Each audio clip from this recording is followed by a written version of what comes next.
thanks a lot for coming tonight.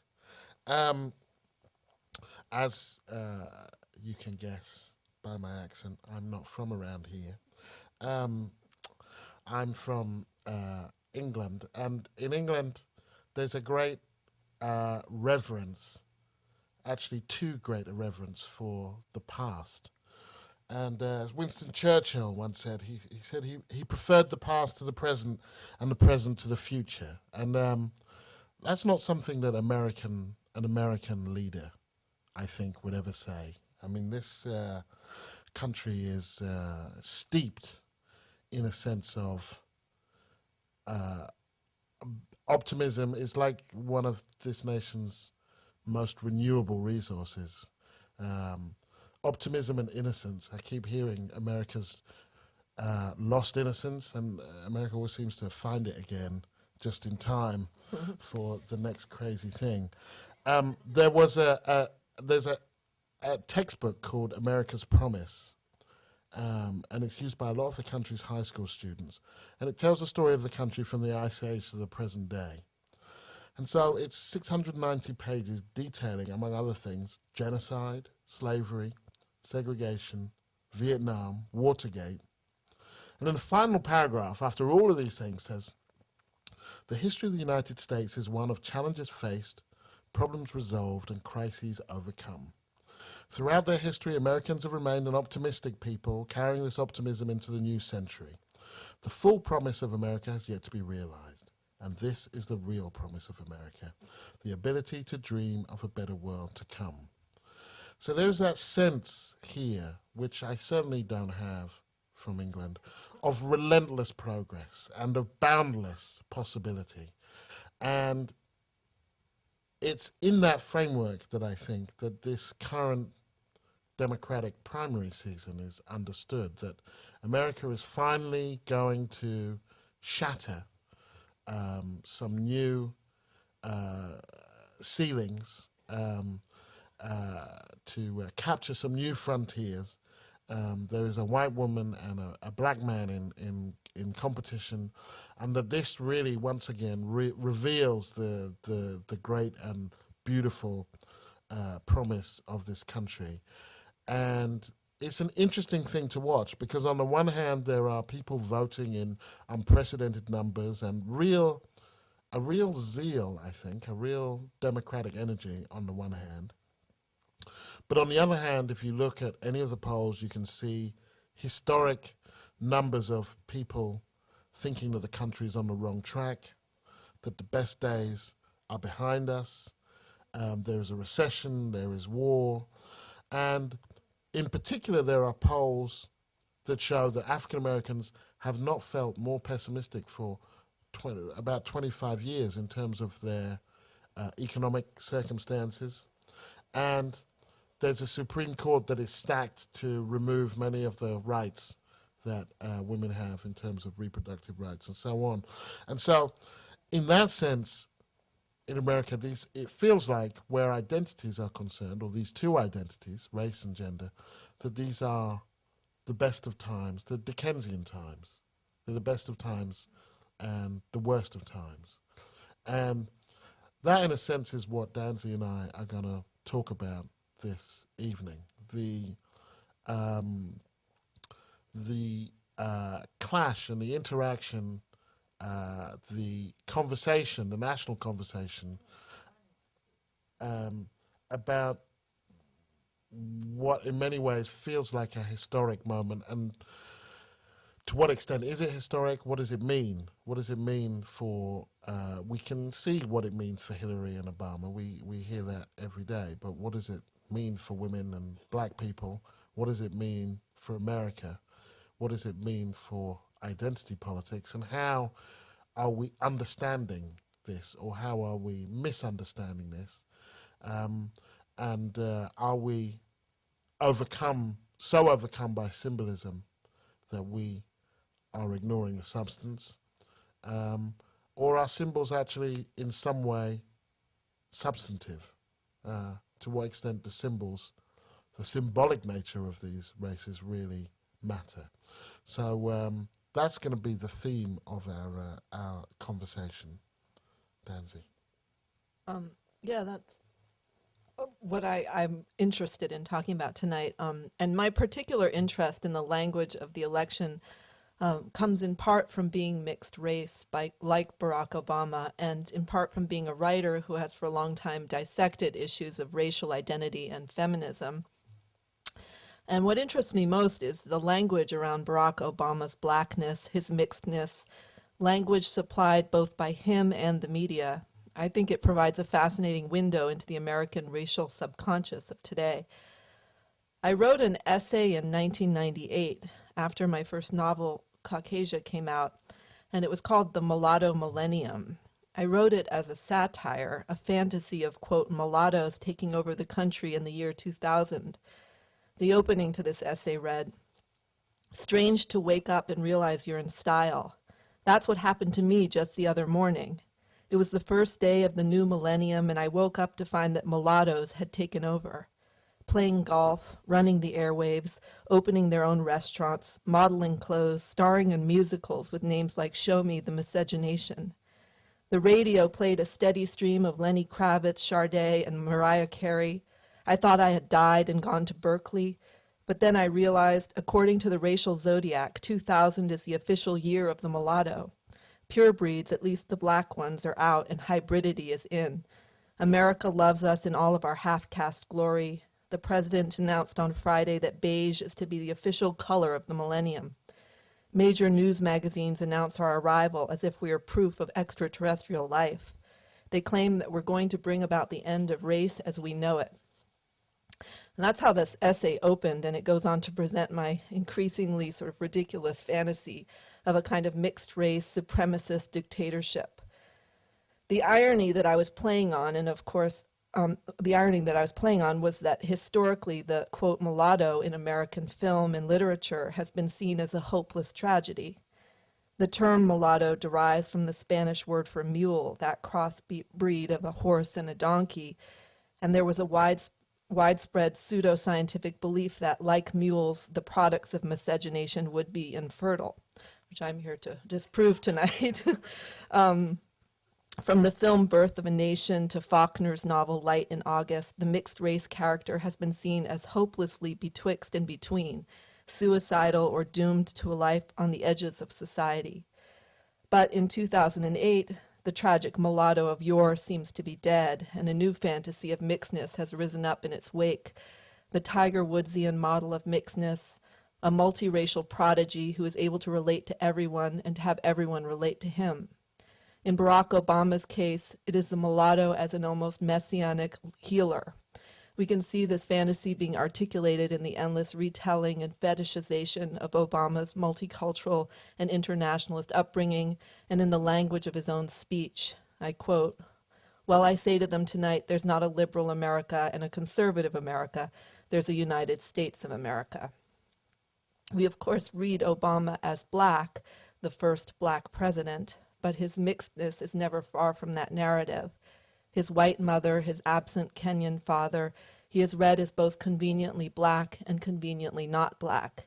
He's the guy they were talking about when they said, "But some of my best friends are black." And his foreignness, and I'm hoping we'll talk more about this, erases that unpleasant slave legacy from our collective memory and provides us with a vision of America as heroic and untainted. My own father, who grew up in the Jim Crow South, told me that there was a saying back then: if a black man wants to sit in the front of the bus, he just puts on a turban. But this warm, fuzzy, sort of unthreatening foreign Obama is, of course, complicated by the fact that he has a distinctly Arabic name at a time when Arabs are perhaps the most feared of ethnicities in this country. The fact is, a turban today would make the black man less able to get on the bus at all. So I'm interested in all of these themes, and also in the increasingly heated and circular debate about which is more virulent, sexism or racism, and in turn, which would be more transgressive, a woman or a black person in the Oval Office. That whole conversation has reminded me of this black feminist textbook I had in college. The title was "All the Women Are White, All the Blacks Are Men, and Some of Us Are Brave." I don't know if you know that book. So those are just some of my thoughts on on this whole election. And, I think rather than debating the merits of the candidates, we want to sort of read the whole language around this election as cultural critics. But I'm just going to start out with a question for you, Gary. So we've all met Condoleezza Rice, Clarence Thomas, Margaret Thatcher, Sandra Day O'Connor. We know that there can be blacks and women in power, and that it can mean very little in terms of how we can predict how they will use that power. So this whole conversation about Barack Obama and Hillary Clinton, which is more transgressive, shouldn't we all be a little beyond this idea of identity politics, the idea that somebody's race or sex can tell us anything about their belief system? I mean, we should definitely be beyond the idea that it can tell us something about their belief system, although I think those things have to happen before we can do that.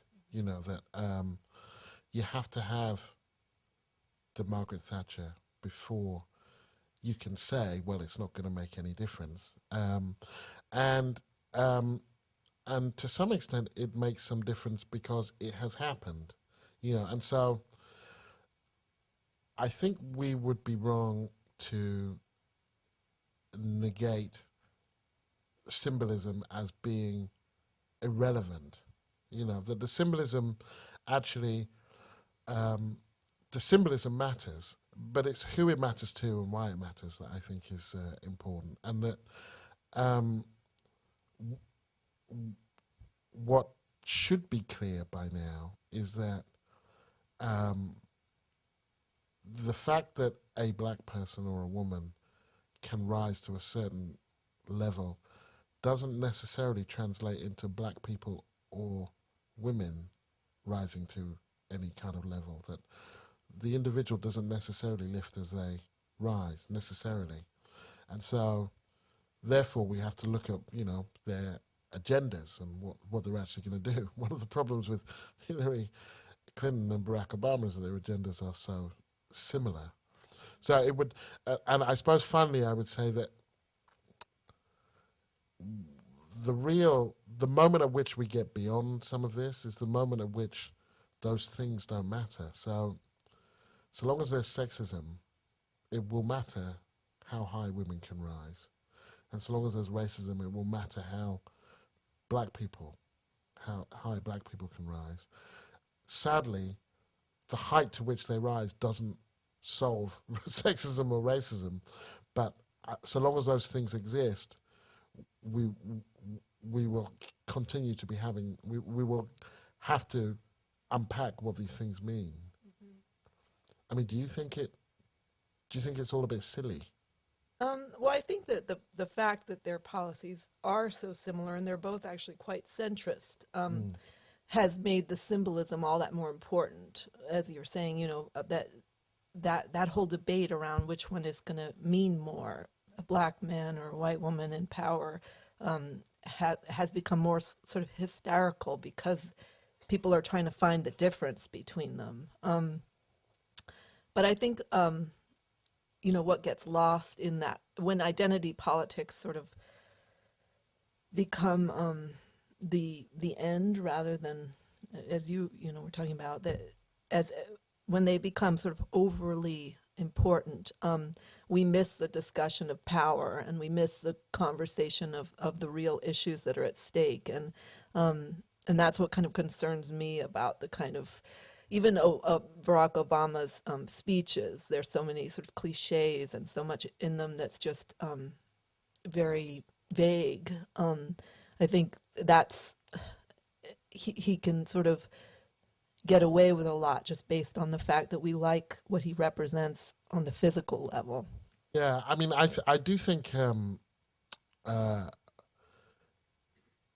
many of the conversations that have taken place about both of them, we're setting ourselves up for a fall, which is that you wake up on November the 5th, let's assume that one of them wins, and 1 in 3 black children born in 2001 will still be destined for jail.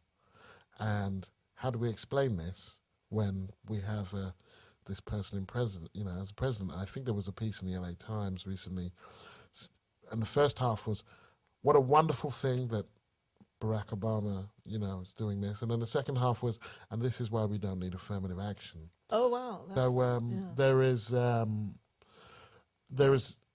a desire on all fronts to consume this moment as kind of almost in the consumer's own image, ideological image, and that's why I found it so important, particularly with Obama, that I was thankfully out of the country when Lady Di died in England, but there was this kind of, you were held at gunpoint and told to cry. Do you know what I mean? During that kind of week or so, it was like, why?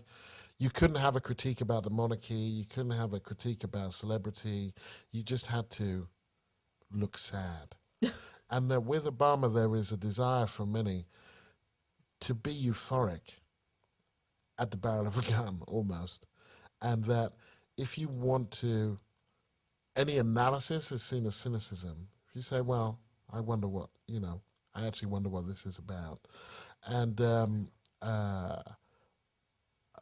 that bothers me because, euphoria by its very nature ebbs. And afterwards there is usually disappointment. And I think Obama has an interesting role in that because on the one hand, he's a candidate for the presidency. He's not going to go out there and say, I want people to be less euphoric.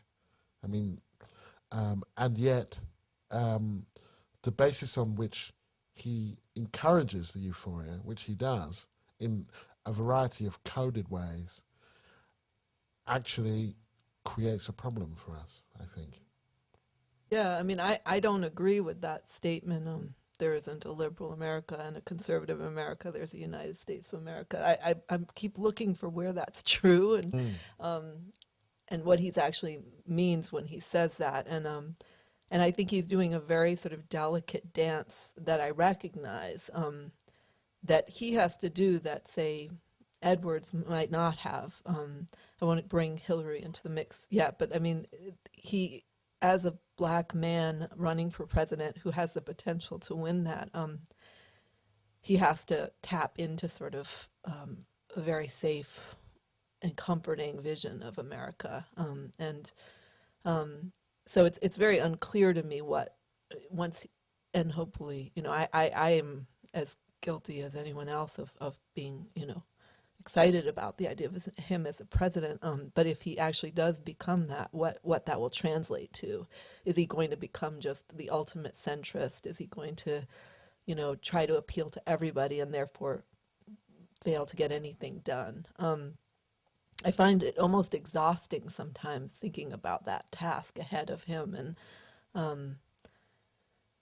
I think that the whole mixed race narrative is sort of fits into that idea of the neutral, the person who doesn't pick sides and who's very very much not betwixt in between, but is actually there to please everyone. I mean, I do think Hillary's candidacy faces analogous challenges in a way. And an example was, I don't know if any of you saw, it was a brief series. It ran for a while and then not enough people liked it, called Commander in Chief, which is all about a female president. And Gina Davis played the kind of key role. And there were within the first, first of all, just the title, that kind of this was the challenge, and many of Hillary's former staff were on the advisory team, was like, can a woman be commander-in-chief? Not the president or the West Wing, it's what's the toughest thing to imagine, a woman running the military. And in the first episode, two key dilemmas faced her. The first was what to wear. She's going to address a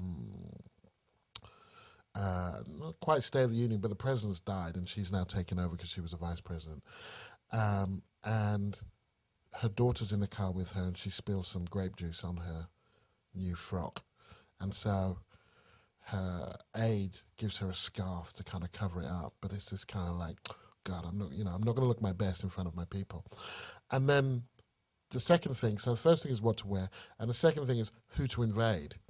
And there is this country in Africa that is oppressing women, and she has to, send the troops in, which kind of basically set up these two poles for women. Like, can you look like a woman in the way that that we want you to look, and can you do that and still be hyper machismo and send the troops in when you need to be, which I do think is a challenge for Hillary, which is how, in a way, it's a challenge for both of them. Is how to be this historic thing. I mean, which is a funny idea. It's like the idea of black being historic. It's like it's just a fact, but in this moment, it becomes historic, and then how to deny it all at the same time, and so to find coded ways to get the message out there that this identity is important to me and should be important to you, and on the other hand, to kind of work on the idea that you're beyond it, which of course white men in this context never really have to do. I mean, they do have to prove their masculinity. John Kerry looking French and having wavy hair, and George Bush clearing brush, and I can't remember which, Ed Muskie was it, who cried or might have cried. That all of these things do play or may play for men, or some of them may, but not quite in the same way. And certainly in previous elections in the kind of 19th century and even late 18th century, the issue, whereas now the issue is like, are you employing or have you ever employed someone who is not a citizen of the United States? It used to be, have you fathered a mixed race child? That those were the kind of, if there was a sex scandal, then that used to be the sex scandal, was basically, were you caught fathering a mixed race child? I mean, I think so much of this, I think so much of the invasion of Iraq was, and the blind sort of acceptance of that, of the media and the public, was, and I may be pushing it here, but I think some of it was set up by the film industry and by all of these movies with Bruce Willis and Arnold Schwarzenegger, and this whole fantasy that had been set in all of our subconsciousness years before, and this idea of the scary other and the foreigner and the xenophobia in those movies was really a setup. And then when it came time to have an invasion, they gave it a name just like a movie, Shock and Awe, and we all watched it on TV. And I think that in some ways, Barack Obama has been, we've been prepared for him as well. Will Smith, Cuba Gooding Jr., there have been these... Freeman, usually. Morgan Freeman. Yeah, he's often president, isn't he? He's president and God. And God, yeah. Either one. And also every television show that the judge in the courtroom is either a black woman or a black man, which is a strange sort of demographic. I didn't know that they were all black men and black women judging the courtrooms of America. But I think that, I saw that movie, I Am Legend, with Will Smith, and it was like just the audience was packed and just staring at him with these worshipful expressions. And the message of the film seemed to me to be very kind of reactionary. And at the end, it seemed like this sort of, that the aliens were the Arabs, and this was 9/11, and it was sort of like, if you put a black hero in that position, we can all sort of forget what's actually happening, because we're sort of seduced by multiculturalism in its most empty form. We're seduced by this. Yeah, and the emptiness is a problem in a sense, that kind of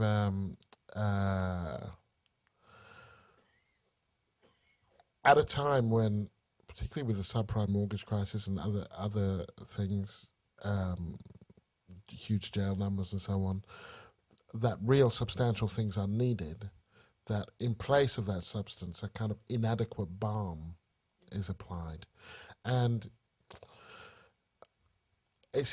I think it's important to understand that that's not Obama's fault, or it's not Hillary's fault. You know, that it's not their fault that they can be misunderstood, or that their success can be misunderstood. It is their fault the extent to which they contribute to that misunderstanding. That emptiness. Yeah. And they have to be held accountable. So Hillary, for example, and we can think of some examples of both of them, who at one stage where she was the unequivocal front runner, and she faced some heat in one of the debates, and she tried to make out that, oh, this was just like an old boys' club, and that it was kind of, and clearly to me, this was before Iowa. No, you're the front runner, and there was no inappropriate behavior. There was no mocking. Obama didn't do that kind of patronizing thing he did before New Hampshire. Actually, you're using the language of anti-sexism when there's nothing really going on, and you're kind of, it's that doesn't help anyone. Obama, meanwhile, has played on the balming qualities of his mixed race heritage. There were two things I remember in the Democratic Convention speech that he said. That one was, he evoked his parents' improbable love. And it's like, okay, well, you've put it on the table now, so don't be surprised if people come back with that and, make odd things out of that. And the second one was where he said, my father came to America, a magical place. And he's playing on his immigrant past. I understand that. But for most African Americans, or for most black people in this country, 1959, 1960, America was not a magical place. And so those things don't happen by accident. And so to that extent, when issues of his biracial identity, his immigrant identity, his foreignness come up, I feel like, well, to some extent you've aided and abetted these misunderstandings. Yeah, I'm really interested in how there was this debate initially about whether he was black or not, whether he was African American or not. That seems to have quieted down somewhat, and people seem to have sort of accepted him as a representative of black people. But I'm interested in that sort of difference and whether it matters, whether and we're here, partly because of the Kara Walker show, and that so much has these themes around the antebellum South, but how much does it matter if you are black in this country but don't have that history? Toni Morrison, said that Bill Clinton was the first black president, and the things she listed as proof were Southern, single mother. I can't remember the other things she said. Bad diet. And it was sort of buying into this very essentialist idea of blackness that Obama doesn't fit into. He went to elite institutions. He grew up in Hawaii, which is sort of, it doesn't fit into that narrative. He doesn't come from the South. He wasn't raised a Christian in Alabama. He was, and he was raised by white people and found his blackness later. So I always think that's when people say he was raised by white people, it sounds like one step away from he was raised by wolves. Yeah. That's how I it was so kind of foreign. It was so kind of foreign. I mean, I do think it matters. I think that the way in which there are many, many ways of being black, as both you and I, in different ways, know only too well, and that obviously he's black, but that he's not the descendant of slaves brought to this country, and so on. And that's not just a distinction without a difference. That if you compare Jesse Jackson, who's the last person who people forget that at one stage, particularly in '98, people had to contend with the very real possibility that he would be the Democratic presidential nominee. That it nearly happened. Not quite as nearly as this, but nearly enough that, people went nutso about it. And that Jesse Jackson, in his speech to the Democratic Convention in 1988, he spoke about, he said, if you want to know why I'm running for the White House, you should see the house I'm running from. And then he described growing up in Greenville, South Carolina, single mom. It was hammy because there's a lot of ham in that man. And so there was, didn't have wallpaper, and, the walls were some kind of craziness like that. Sort of Steve Martin in The Jerk. Yes, Yeah. exactly. And he's telling his story. And actually he starts by saying, I should never be here, which is exactly how Obama starts his 2004 convention speech. But then Obama's story is exotic. Right. And whereas Jackson's is too painfully familiar. And then Jackson comes out of the civil rights movement. And he comes out of, he's been produced by the black community in a way. He has the style of a black preacher, so he has a racially identifiable style, which Obama hasn't, not through any fault of his own. That's not his, it's not like he's trying not to. But the black church doesn't, by and large, produce most of the black leadership in a way that it did in the 50s, 60s, and 70s. And so it's not just that his politics are very different to Jesse Jackson. He can talk about things in a way, and he can evoke a story that actually it's not that people can relate to, it's because people can't relate to it, that it is all, in a way, all the more appealing. He's kind of the black person that you never knew, as opposed to the black person that you might know, and which is why it's been one of the things that's been interesting about these primaries is that he seems to have done well. I don't want to build this into kind of a huge overarching theory, but it seems to me that he's done well either where there are lots of black people or where there are none. So Alaska, Idaho, I dare say he'll win in Wyoming, Iowa, New Hampshire, or South Carolina, Alabama, Georgia, but where there are like enough black people that white people might kind of think, well, we know what you're like. New York, New Jersey, California, right. Massachusetts. He really hasn't done well. So it's kind of all or nothing. And that kind of stretch, the idea that you can win Alaska and you can win Alabama and by wide margins, but you can't win New York, is kind of, that's intriguing to me. What do you think that's about? That's very interesting. I think to some extent kind of in places where there are lots of black people, it's about psephology, it's about votes, that he can command 80 or 85% of the vote. That's a huge block. Or send Michelle out to be yes, his and representative. Yes, exactly. Yeah. And that kind of in places where there aren't black people, I wonder if there's an extent to which kind of people think, well, he seems like a nice man.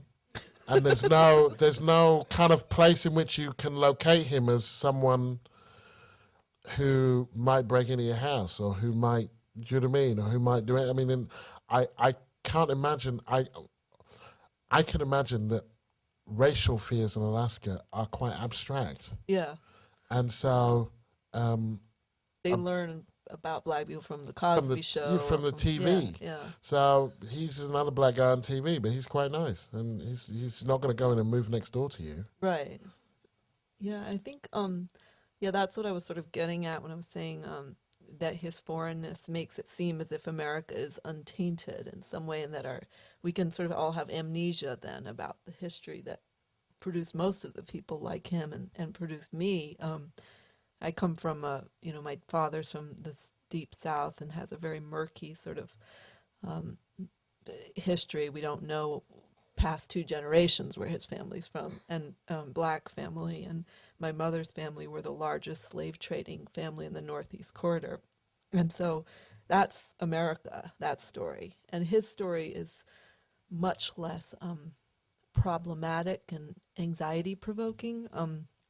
And I was telling Gary that I lived in England for a while, and I'd like to hear his reverse story of this. But I lived there and hung out. I lived in Brixton, and I hung out mostly with black British people who included Pakistanis, and the term there is much more overarching. And most of everyone I hung out with was from somewhere else, or they were first generation. Their family was from another country, and so I was hanging out with a lot of people who looked like the people I hung out with at home, but they had an immigrant sense of themselves as immigrants rather than the ancestors of that their ancestors were slaves and were brought to a country against their will. And so at first it was very exciting because they all seemed very healthy and well adjusted.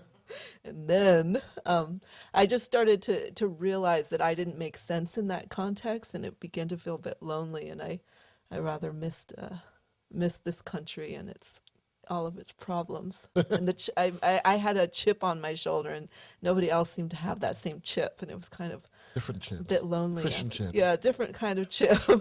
But so I agree that it matters, but I think it sort of matters less and less and it's his appeal to young people is in part because that's a generation that didn't come of age in segregation, and so they're seeing him in a different light. Yeah, I mean, I think his foreignness has stopped mattering in terms of his racial positioning, and is mattering more and more in terms of his foreign policy positioning. And so the picture of him in the turban, the way in which will, I mean, if he wins a nomination, will continue the Barack Hussein, Barack Hussein, Barack Hussein. Obama. He must be kicking his dad's grave. Yeah. Why did you name me that and then leave? I know. I mean, that's just reminds me of a guy when I was reporting in Zimbabwe who was called Stalin Mau Mau. And I just thought, wow, your parents really had it in for you, didn't they?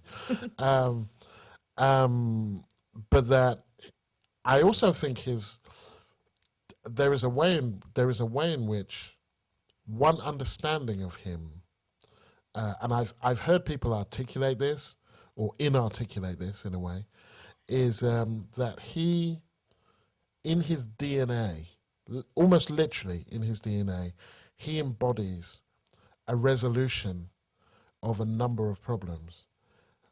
Racially, there's the black and the white. But at a time when America is in conflict with the rest of the world, either directly or indirectly, his foreignness is a kind of a different kind of balm. The Midwestern stroke Hawaiian. I mean, geographically, if you think of previous presidents, Clinton was Southern, Bush is Texan. His Bush Senior had that kind of Northeastern preppy thing going on. For me as a Brit, Reagan was much more difficult to kind of position, although I don't know to what extent he epitomized California. I mean, the extent to which he was a movie star, I guess. But before them, Jimmy Carter was Southern. So from some bit, whereas Obama is much more difficult to locate in terms of geography of the country. And so he's either he's either kind of indistinct, nebulous, or definite. Do you know what I mean? Whichever you want him to be. So you name your fear, the immigrant, and the American, whatever it is. There is a bit of him identity wise for everybody if you want to understand him um, in that way.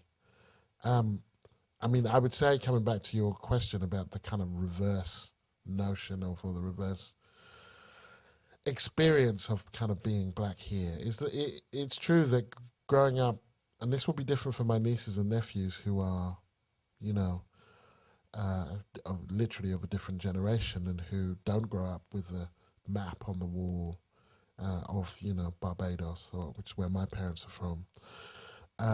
That there was being raised immigrant in Britain, or of immigrant parents.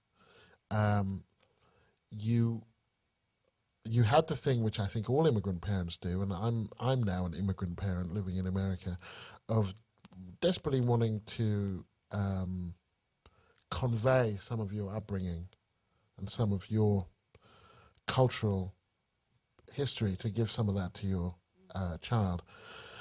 Uh, that was assisted by the fact that British people, white British people in general, were not keen to understand us as being British. So there was there was nowhere else to go. There's a true, if ridiculous, story when I was at university of a very old and stupid man who came up to me and he's, "Mr. Young, where are you from?"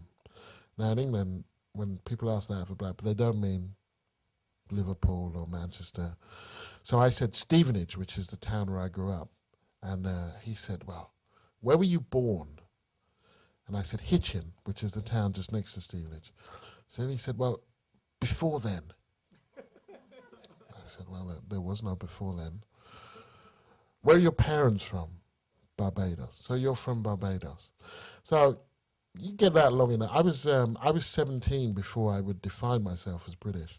And I was in Sudan. That's where I had to be in order to think, you know what, you're really British. You like your cup of tea, and, you support Liverpool, and you just deal with it, because no other designation is going to work for the purposes of this conversation. So coming to America, one of the things that I've been intrigued by with African Americans is how patriotic they are. Not compared to white Americans, but compared to every other racial minority that I've ever known in Europe, who felt an antagonistic relationship, a deeply antagonistic relationship to where they were, and a kind of a geographical ambivalence to where they were. I have two brothers. Neither of them live in England. My mother was buried in Barbados. My father, who I didn't grow up with, but he has moved to Barbados. Apart from these two nieces and a niece and nephew, I have no family in England, and none of us hate England. There was just nothing. It was just insufficient stuff to keep us there, and so that I find intriguing about African Americans. And the other thing I find intriguing is the width, or the breadth, I suppose, of experience that can be encompassed in that term. That in Britain, our parents, there have been black people in Britain for centuries, but in large numbers only since after the Second World War. They came over to do very similar jobs. Britain is a very kind of class-ridden society, although now not as class-ridden as America. And so there's a limit to how different an experience you can have from other people when all of your parents were bus drivers, nurses, or train drivers, which is basically what our parents did, including my mum was a nurse. Whereas African Americans have been here a lot longer, which is why there's more attachment to the land and to the culture. And that has given time, particularly after the civil rights movement, actually only since the civil rights movement, to spread wings and make class add wealth to class. There was always class divisions in the black community here, but there was not a lot you could do with it because you could only live in a certain area anyway. And so the immense amount of wealth and poverty here among African Americans, that vast kind of that vast difference in what it might mean. So when I first came here for any length of time in '96, I was working at the Washington Post, and they told me, one of my colleagues who I liked and respected and still respect was saying, don't go to Northeast Washington or Southeast. Like, these are some areas not to go in. And they were areas where lots of black people lived. And that was the first time that a black person had told me not to go to an area where other black people lived for fear of my person. Well, that was why I was so, I think, confused. Not confused, but I didn't connect at all to the Toni Morrison sort of joking statement, I guess, about Bill Clinton being the first black president. Having been raised in Boston in a multiracial household, my idea of blackness was people like Barack Obama. That was essential blackness to me, where all these sort of hyper and black and mixed people who had were the children of sort of civil rights activists and who were raised in the Northeast and got on scholarship to good schools and were kind of the beneficiaries of affirmative action. And so my idea of blackness was so very different from the one that she was kind of hearkening back to. And that speaks to that width of experience, that there's so many different kinds of backgrounds that we come from as Americans. And I mean, I also think with him, and this relates to Hillary too, that to be, for want of a better term, your run-of-the-mill black candidate or your run-of-the-mill female candidate wouldn't have cut it. That there had to be something else going for it. There had to be some way, because of the pressures, because of the doubts and the bigotry, there had to be something else. And in Hillary's case, it's the fact that we can call her Hillary because we've known her for 16 years. And we've known her for 16 years because of her husband. And that I do think on the one hand, in terms of politics, it's a cheek for her to to portray those years as years of leadership.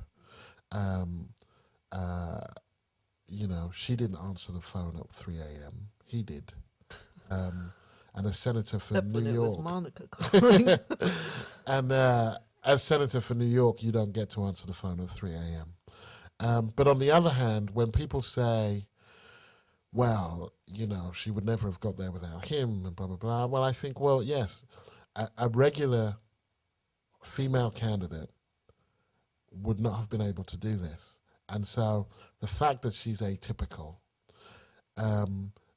shows you what has to, not really what you have to do, because it's not like in her marrying him that she did that, but that what you have to be, that you have to be exceptional in some way. And that both of them, in their different ways, are not regular, typical illustrations of their identities. Yeah. I mean, I think that leads us to this whole conversation about which one is more more alive today, the racism or the sexism, the Gloria Steinem piece. There's been many like it, but arguing that that it's sexism that's causing Hillary Clinton's campaign to be sort of vulnerable, and the misogyny around her campaign.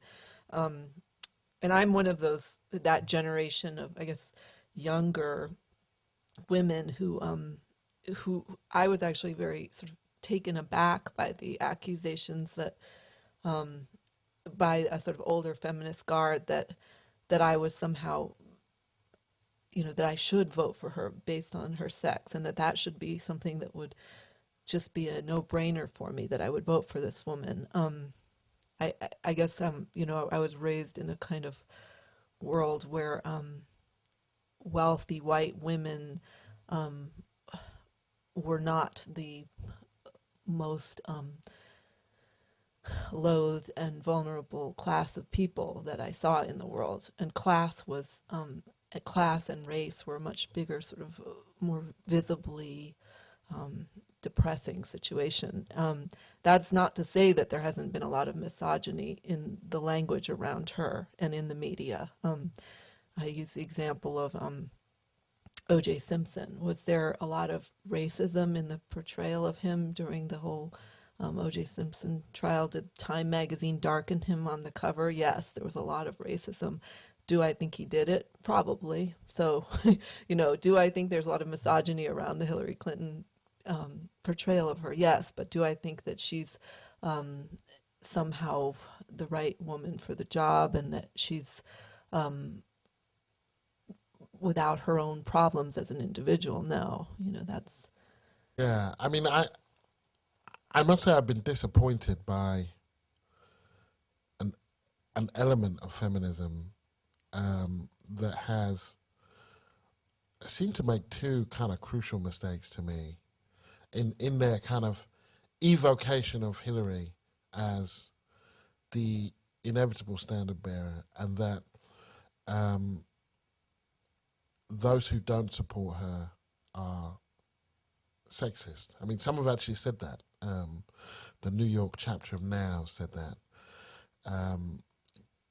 In Gloria Steinem's piece, she said, gender is the most restrictive force in American society, and that black men always get their rights before women, which was just a kind of extraordinary way to understand the world. And I suppose there are three problems, really. One is this essentialist identity politics, which says,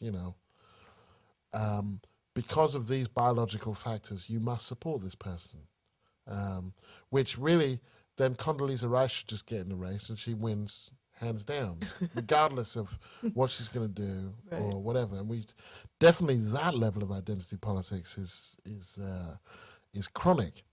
Okay, so that's the first thing.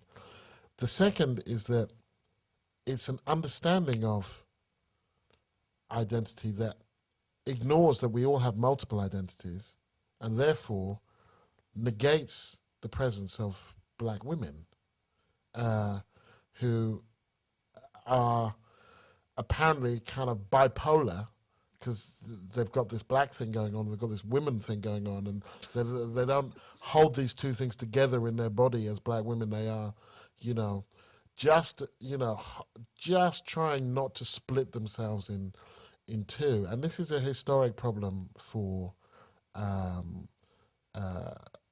this brand of feminism, really. And finally, that it ignores